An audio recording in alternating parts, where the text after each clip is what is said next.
Welcome all. This video deals with the section on drama included in Mario Klarer's text, An Introduction to Literary Studies. Drama is a very entertaining form of literature, and it is a performing art. That means an art that is performed, that requires skills like acting, singing, dancing, etc. So here, Mario Klarer tells us about the emergence and evolution of this art form called drama. So let's see what is drama and what are its features. Drama is a written work that tells a story through action and speech. Okay? And it is meant to be performed on stage before an audience. So, drama is basically a written work of literature. Then, what are its features? It tells a story through the use of action and speech. And this form of literature called drama is meant to be performed on stage before an audience.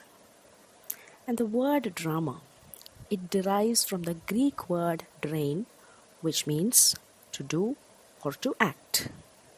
So that tells us the definition of drama and the origin of its name.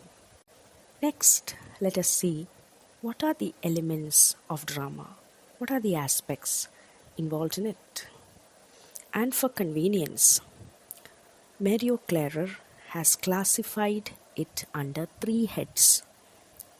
And these three heads he calls three interdependent levels. That means these three levels are dependent on each other. They are interdependent. They are dependent on each other.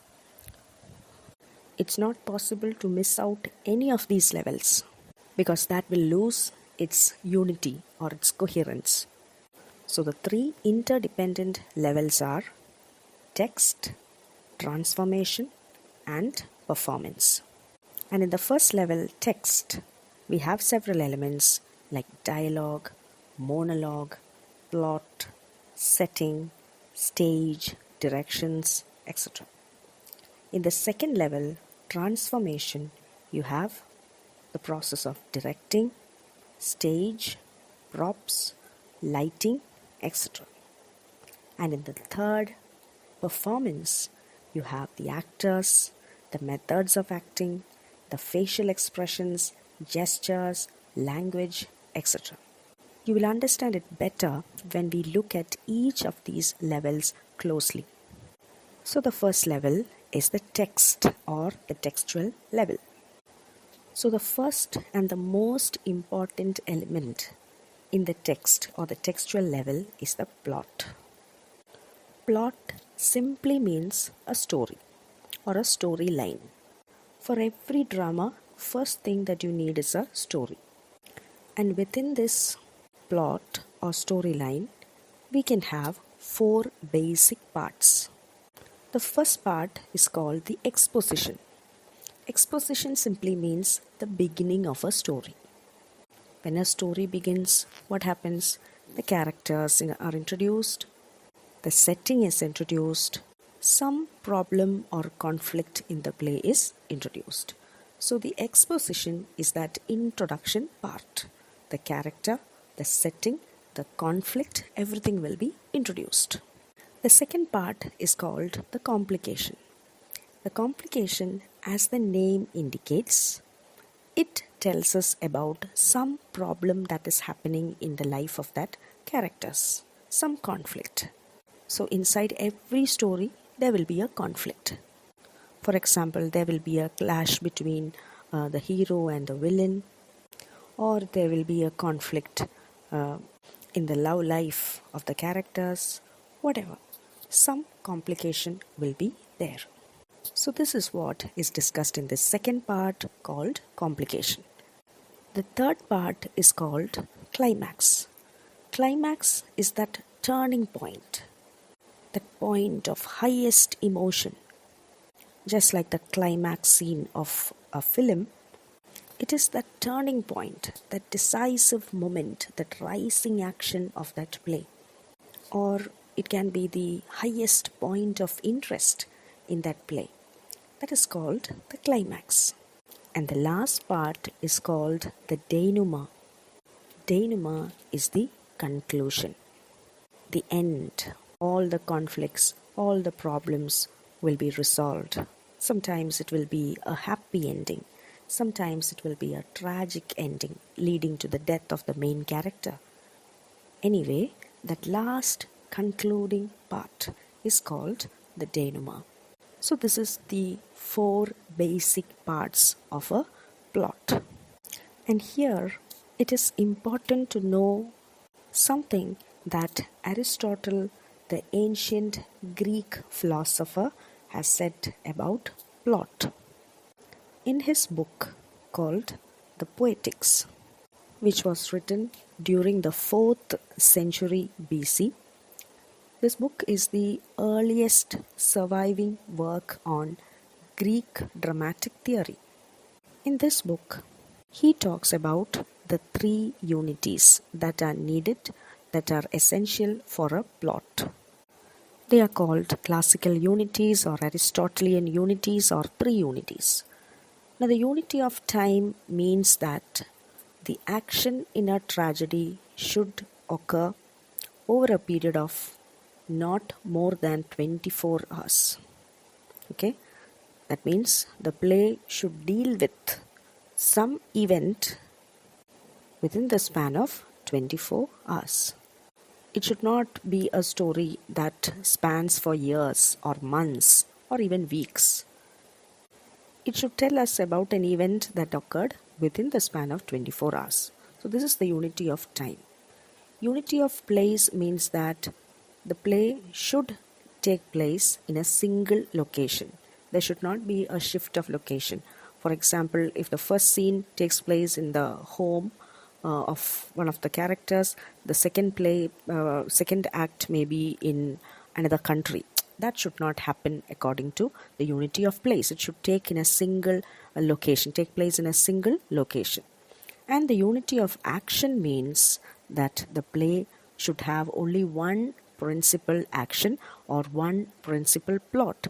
It should not have any subplots. For example, it should deal with the events happening in the life of the central character.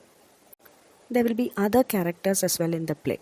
So the shift should not go to the other characters or their lives or some events that are happening in their lives.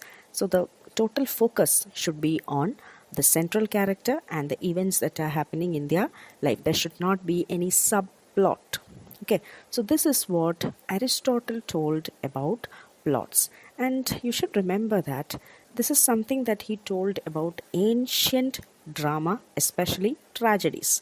Modern dramatists have not followed these 3 unities. So this is just for the sake of knowing that the 3 unities are referred here. So the plot is the first element of text. The second element is the setting. Setting means the location and the time frame in which the action of a play takes place. That is, where is the location? In which place is this story happening? At what time is it happening? All these details give us the setting. Then comes the stage directions. Stage directions are the instructions. They are written in the script of a play. They indicate how the action should be, how the movement of players or actors should be, what are the production requirements. Every single detail will be mentioned in the stage directions. Then we have dialogue. Dialogue is very important in a drama. It is the verbal communication between the actors or between the characters. Okay, so that is dialogue. And next we have the monologue. Monologue, as the name indicates, it is spoken by one person. It is the speech by a single person. And mostly this technique is used to reveal the mindset of characters, the thoughts of characters. For example, if a villain is deciding to kill some character in the play, maybe that character will not be aware that he has evil intentions, but the audience will be aware that this person is an evil one, he has intentions to kill. Now, how will the audience come to know about it? Through techniques like soliloquy or aside, which means the thoughts of that character will be spoken loudly so that the audience can hear it, but the other characters standing alongside, they will act or they will pretend as if they cannot hear it. Now, this is a very popular technique that is used now in films, serials, etc. So, these are the 5 elements that come under the text, that is, the plot, setting, stage directions, dialogue, and monologue. The second level is the transformation level. The transformation level is actually the connecting link between the text and the performance. So, whatever is written in the story, in the plot, or in the script, the dialogues, everything is coordinated. It is coordinated so well that whatever is written in the plot or in the text, that will be transformed into a performance. So that is the role of this transformation phase. The text will be transformed into the performance. Okay. So in this transformation phase, most importantly, you have the direction or the directing, because the director is responsible for that coordination, that entire artistic coordination, and he is the one who will be directing, who will be guiding how the text is transformed into that performance.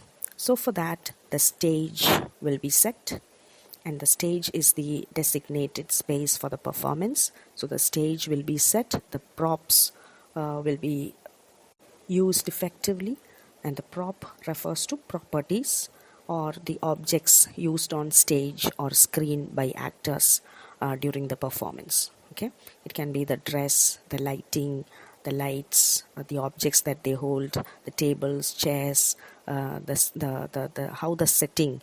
For example, if they have to show that it is a street, the back curtains, the street vendors, every minor aspect will be taken care of. Then the lighting, how the light is effectively used so as to achieve both the practical effect as well as the aesthetic effect.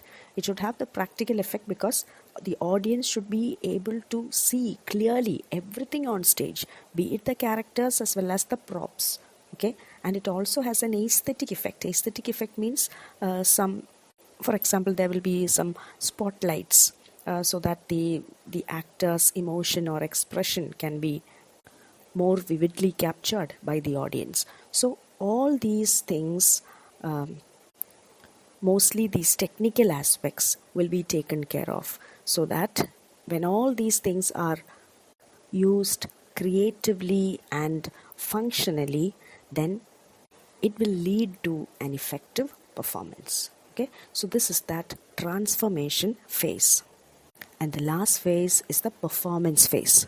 So as the name indicates, here you see the performance.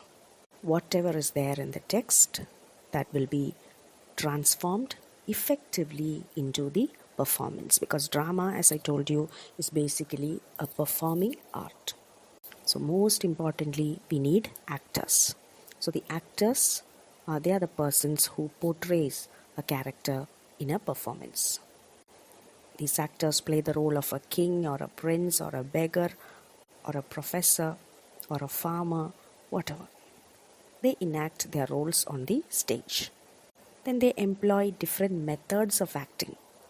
So there are different approaches to acting, like the external method and the internal method. In external method, for example, the actor will be imitating a mood, but he will be just imitating. He will not be feeling that mood, he will be just imitating. And this act of imitating or pretending is called impersonation. For example, that character will be imitating or pretending that he is so angry. He will be talking in a very violent way. He will be calling out abuses. His body language will be reflecting that anger. But he's just imitating that. He's just pretending to be angry. He's not actually angry. He's not actually feeling that emotion. This is called external method. The second approach is called internal method. Now, internal method means the character will be identifying with that emotion. He will be feeling that emotion. We will come across many actors and some passionate scenes, some emotional scenes when they enact, we feel as if they are living it. We don't feel that they are just pretending or acting. We feel that they are so realistic that they identify with that emotion. They are internalizing that emotion. This is called internal method. Now, the first technique, the external method, that was the most popular form of acting in the School of Acting in the United States. It was popularized by the Russian director named Stanislavski and his pupil Lee Strasberg. And this has given rise to many famous actors. And in English theatres or European theatres, it is the external method that is popularly used. So that is the methods of acting. And then we have facial expressions. Normally when people act, when the actors act, they convey their emotions through facial expressions, whether they are happy or sad or passionate or revengeful, whatever it is. They convey it through their expressions. Similarly, they also show gestures. That can be through body language, through the use of hands and legs, the movement of their body, how they walk, how they talk, even their relationship with other characters. Are they in love? The eye contact that they maintain. So all this come under gestures. And lastly, we have the language. Language refers to the words that are spoken in a drama. So through monologue or dialogue, the language is always at work. Okay? And not only that, when they deliver the dialogue, it should be clear. Everybody listening to it should understand it.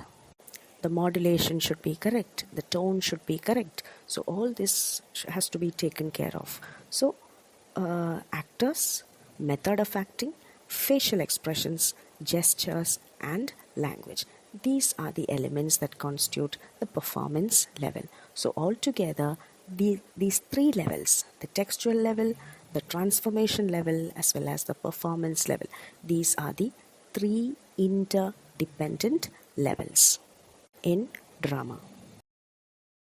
So now you know what is drama, why is it called a performance art, and what are its elements or what are its features.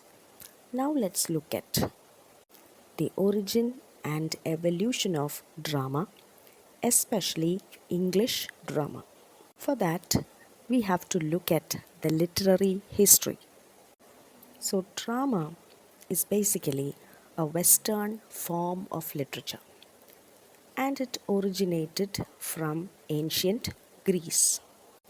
And the earliest origins of drama can be found in Athens during the 5th century BC. At that time, drama was used for religious purposes. It was used as a ritual practice or a cultic ritual practice in honor of the god Dionysius. Dionysius or Dionysus is the ancient Greek god of wine, of fertility, of vegetation and harvest, and finally of theatre. During the ancient times in Greece, when spring season was arriving, they used to conduct festivals. And at this time, the Greek god Dionysus, who is the god of fertility, he will be honored. And during these festivals, arts were exhibited. There was dance, singing, music, and also theatrical performances. So that was the first time in which plays or drama originated. Even at that time, women were not allowed to participate in acting. The female's role was performed by the male actors as well. So, however, these festivals honoring god Dionysius that led to the origin of drama. And when we look at the history of English literature, we can classify the history of English literature into three periods: the Old English period, the Middle English period, and the Modern English period. The Old English period spans from the 5th century to the 12th century. At that time, drama was not found in England. It was in the Middle English period, that is, from the 12th century to 15th century, that for the first time we see drama in England. And in England also, drama had a very distinctly religious origin because it originated from the church. We have three types of plays that evolved during this period. They were the mystery, miracle, and morality plays. These plays were performed on the occasion of religious festivals under the Catholic Church. It was a time when Christianity was the popular religion of England. But the problem was that the Catholic Church in England was controlled by the Roman Catholic Church in Italy. And even in England, the Latin Bible was used. Latin was a language which was familiar only to the learned sections or the upper class sections of society. The people belonging to the working class or lower class did not know the Latin language. So they couldn't access the Bible or understand the Bible directly. They had to get the help of a priest. It was the priest who translated the principles in the Bible to the common man. It was at this point that these plays became popular. The mystery plays dealt with stories from the Bible. For example, the birth of Christ, his crucifixion, and resurrection. The miracle plays were also called saints' plays, and these plays were dedicated to the lives of saints. For example, Saint Mary, Saint Nicholas, etc.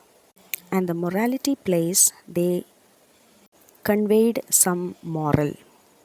It was meant to educate the people regarding what is right and what is wrong, what is good and what is evil. So, the purpose of morality plays was to educate the masses. A very famous morality play was named Every Man. And we see that these plays were performed in front of churches or in the yards of inns. It was mostly in the premise, within the premises of the church.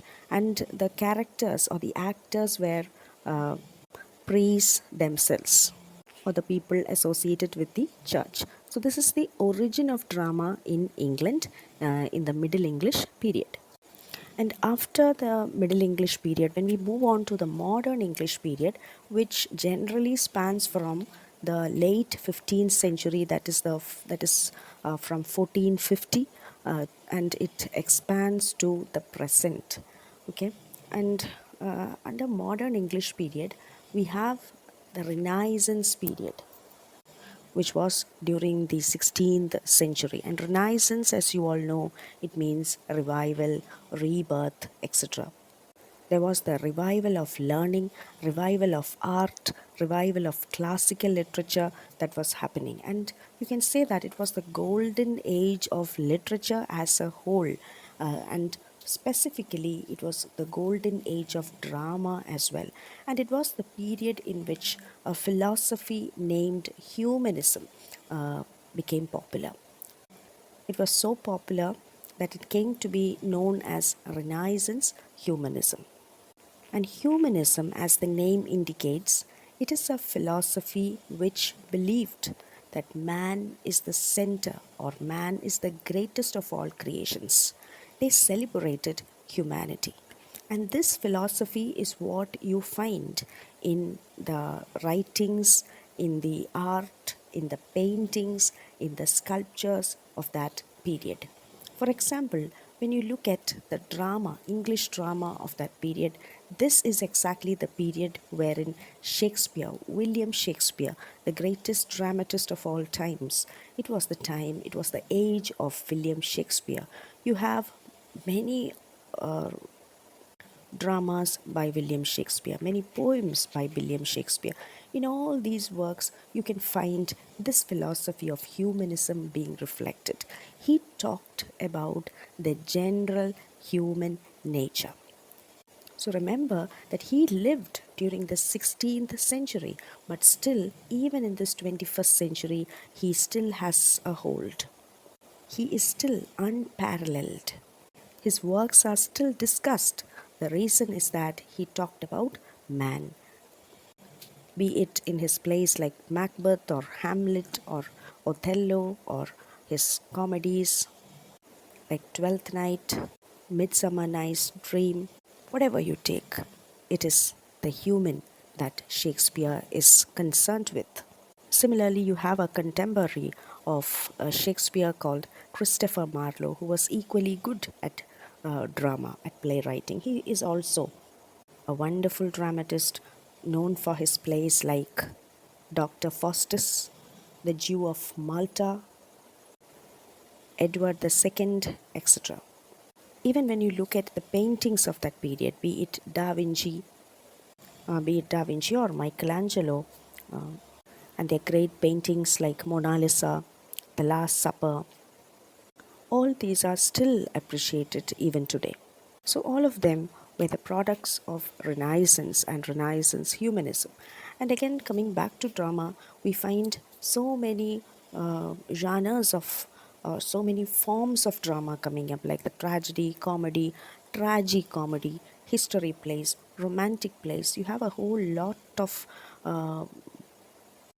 or different types of plays written during this period. And that is why it's called the golden age of drama. So, during this Renaissance period, we have seen that drama was at its peak, was at its best. And when we move on to the next century, that is the 17th century, we see a complete change. The change happened because of a political event known as the Puritan Revolution or the Civil War of 1642. The Puritan Revolution was basically a war that happened within England in the name of religion. The Christians were divided into two sections, two factions, the Catholics on one side and the Protestants or Puritans on the other side. The Catholics upheld the supremacy of the Church, of the Roman Catholic Church, and the importance of the priest. They said that the priest is important because he is the mediator between God and man.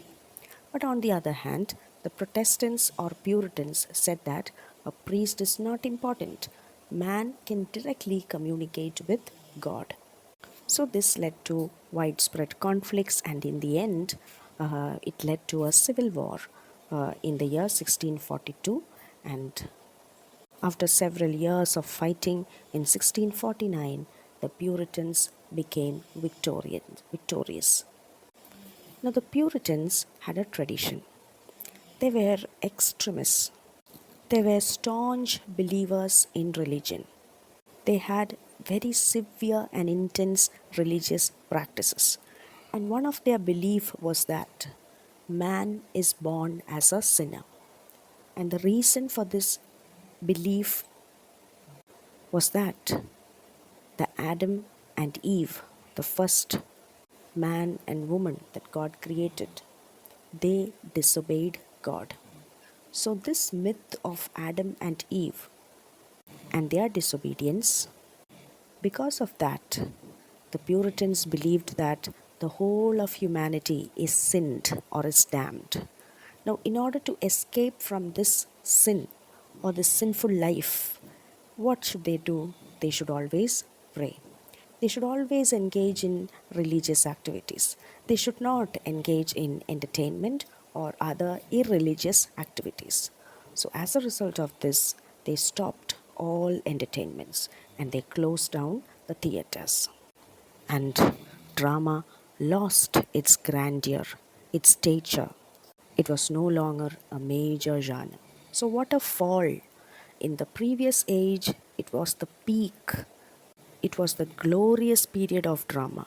But in the very next age, very next century, drama was just nothing. No dramatic activity happened, and the reason was this.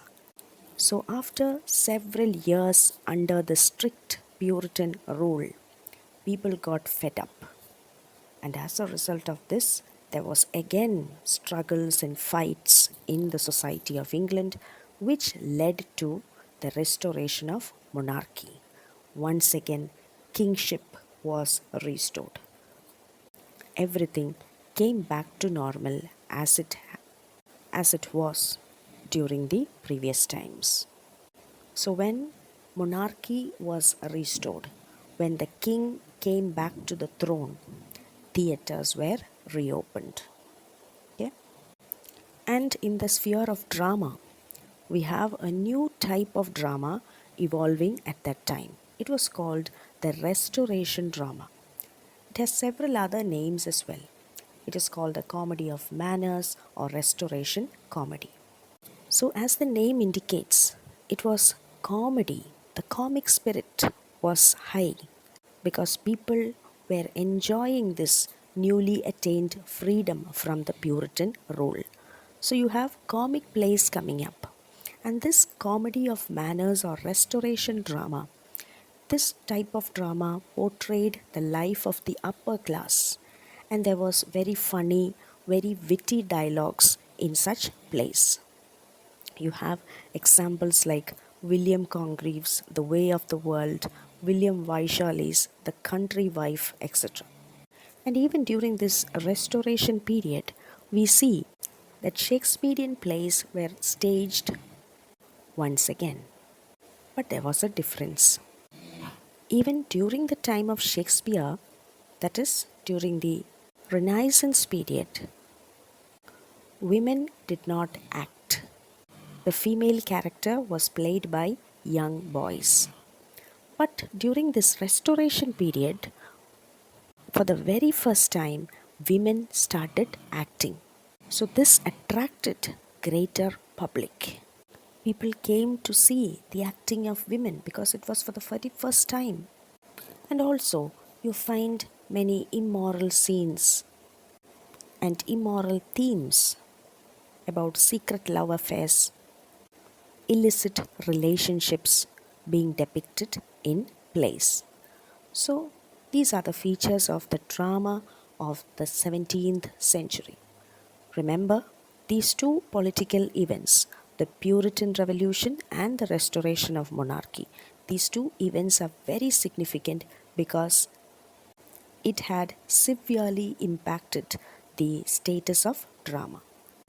And then in the 18th century, which is known in literary history as the neoclassical period. During this period, you find a tremendous development of science. The Royal Society was founded for promoting science and scientific activity. It was started in 1660 by King Charles II, but it started making huge impact in society during the 18th century. We have great scientists like Sir Isaac Newton, Robert Boyle, the founder of modern chemistry, Robert Hooke, who founded microorganisms, Charles Babbage, and so many scientific talents were its members. So, this temperament of science or the development of science affected literature as well. And science, as you all know, takes with it logic and reason. So, during this time, the popular genre was prose. Drama or poetry was not popular during this period. So you don't find much of dramatic activity during the 18th century, except a few heroic plays which dealt with epic themes.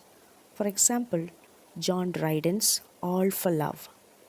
But another important genre that developed for the first time in literature was the novel or fiction.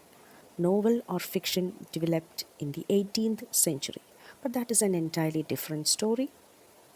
Here we'll be focusing only on drama. Again, when we move on to the next age, the next century, the 19th century, that is the Romantic Age. It was the time of the French Revolution and its motto, liberty, equality, and fraternity, that greatly influenced the people. And you know, the word romantic means imagination.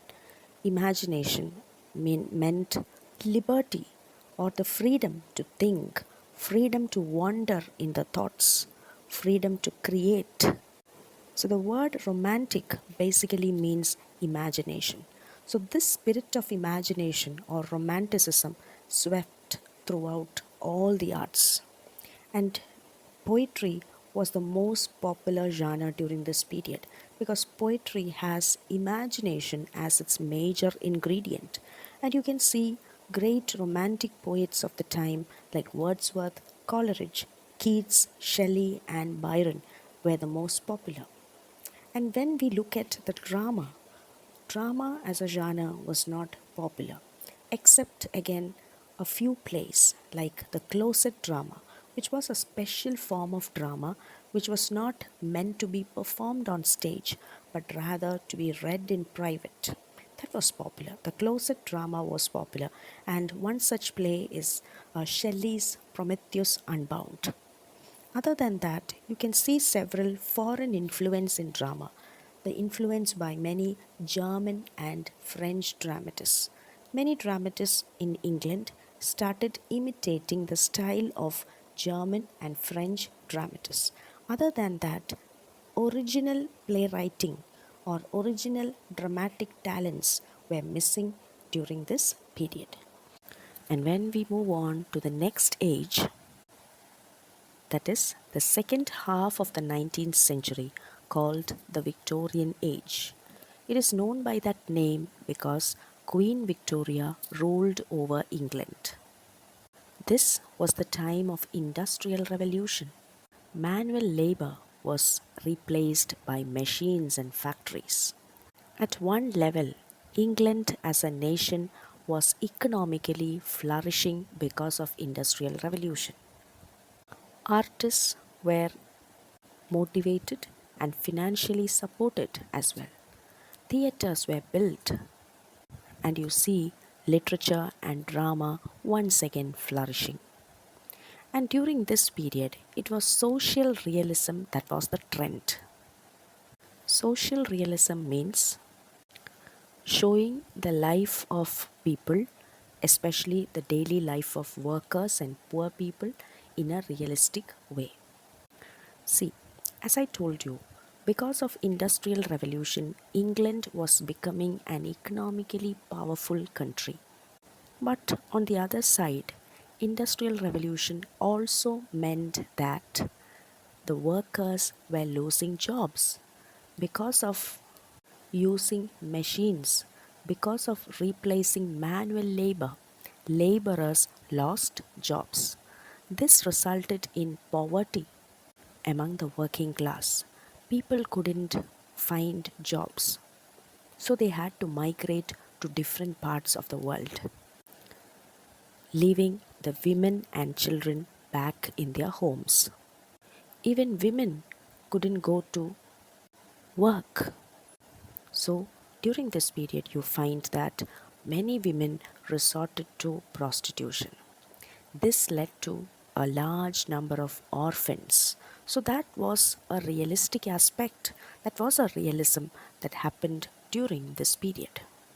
On one hand, England was becoming a superpower, but on the other hand, this was the dark reality about the life of the working class.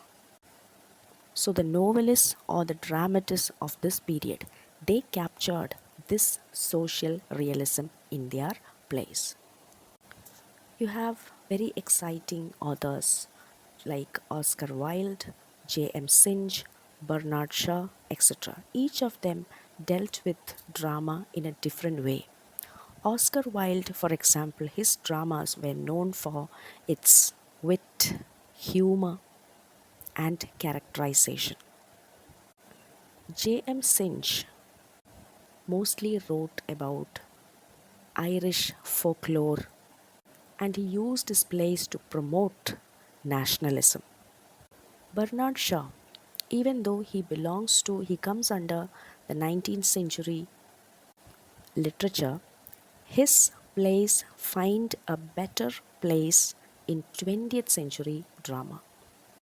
He dealt with a type of drama called the problem plays because he dealt with social problems, social issues that were relevant, that needs to be addressed. And when we move on to the modern age, we have a movement called Modernism. Modernism is a 20th century movement that affected all forms of art, be it painting, be it drama, be it poetry, be it novel, whatever you take. Modernism as a philosophy, it affected all. Now, what is modernism? The immediate reason for the rise of this philosophy was the First World War. Even though the First World War was a political event, it had huge cultural impact. It was a cultural shock to the people. It is called the First World War because it happened for the first time. Throughout history, we have come across many riots, many revolutions, many rebellions, etc., but never a world war. That was the first of its kind. There was mass destruction. People were shell shocked. They couldn't understand what is going on. They found that life is meaningless. Life is uncertain. Only one thing is certain in life, and that is death. So, that cultural shock, which was the effect of the First World War, that led to this philosophy called modernism. And in modernism, you find a complete break from tradition. As I told you, the First World War was a new experience, so along with that came new modes of thinking, and that affected all fields of activity. Literature came to be viewed in a different light. All that pattern, all that structure that existed from the beginning until the 20th century, that was lost. They started anew. They understood that there is nothing called absolute truth. And people started disbelieving in values, in virtues, in God as a whole. They felt that everything is meaningless. Only one thing is certain, and that is death. All the other is just trash. And so, this modernism philosophy got reflected in theatre as well. So, this is called modernism in theatre or modern drama. And in modern drama, you find many isms. ISMS. Isms means school of thought. You have realism, you have naturalism, you have expressionism, you have absurdism, like that. So many isms. Isms means schools of thought. Schools of thought means way of thinking. Okay, so realism, as the name implies, they portrayed the reality that they saw around them. They saw blood, they saw dead bodies, they saw shattered buildings. Everything was in a fragmented state. So, what did they do? They reflected that into their literature.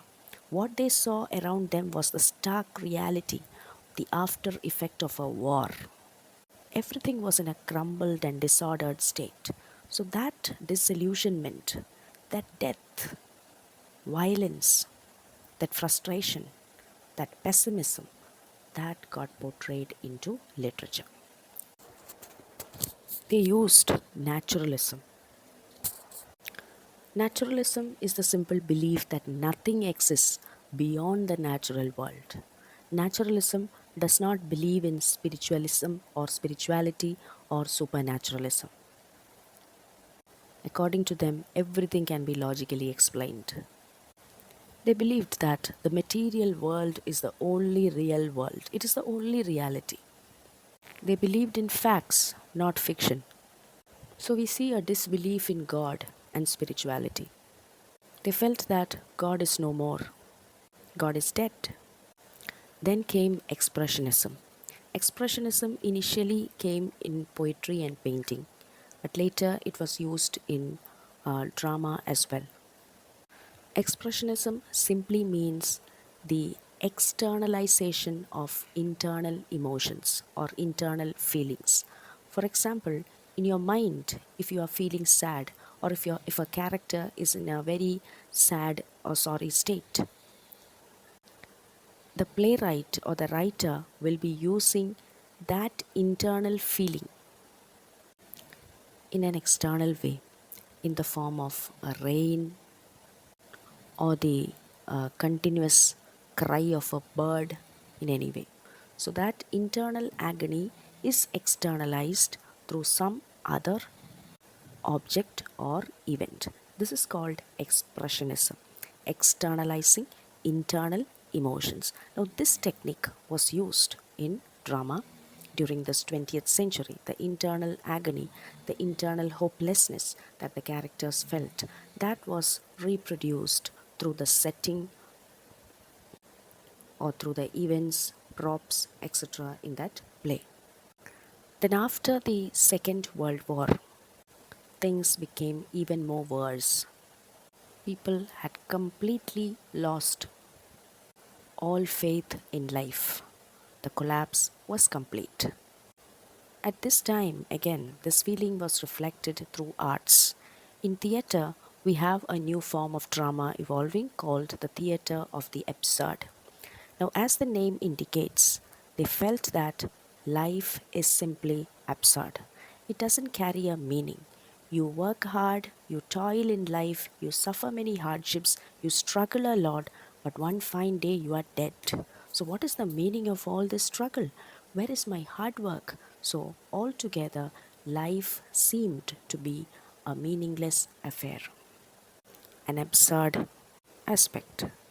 So you have many playwrights communicating this philosophy through their plays. The philosophy that life is meaningless, that life is absurd. And we have examples like Tom Stoppard with his Rosencrantz and Guildenstern are dead, then Samuel Beckett's Waiting for Godot. All these are examples of absurdist plays. Then you also have political dramas flourishing during this period because it was the time when Marxism became another popular philosophy. And people believed that the problems in this world, the inequality and imbalance in society, can be corrected to a certain extent through the philosophy of Marxism. So, Marxist philosophy was reflected in literature, in drama, in poetry, in novels. Everywhere you can find the Marxian ideology being reflected. Marxian ideology basically talked about equality, socialism. So, this was a very promising one according to the people. So, they believed in that philosophy, and that was reflected in the art of that period. And one example is Arthur Miller's The Crucible. So, this is the evolution of drama. You can call it like the story of drama, like from how it started, where did it originate, how did it evolve, and it reached the present state. You can talk about the miracle and mystery and morality plays, which led to the beginning of English drama, and after that the glorious period of drama that happened in the Renaissance period. In fact, no other period in the history of literature of drama was as glorious as the Renaissance period, the age of Shakespeare. And after that came the Puritan age, and the closing down of theaters and the political reasons associated with it, and how theaters were reopened during the Restoration period, and after that, the neoclassical period, and how science developed. And because of the development of science, how did it impact literature or specifically drama? And after the neoclassical period, we have the romantic period, and during the romantic period, it was poetry which was very fertile. Drama was not that popular during that period. Drama once again attained popularity during the Victorian period, and because of industrial revolution there was economic prosperity, and this led to the building up of theaters and the flourishing of drama once again.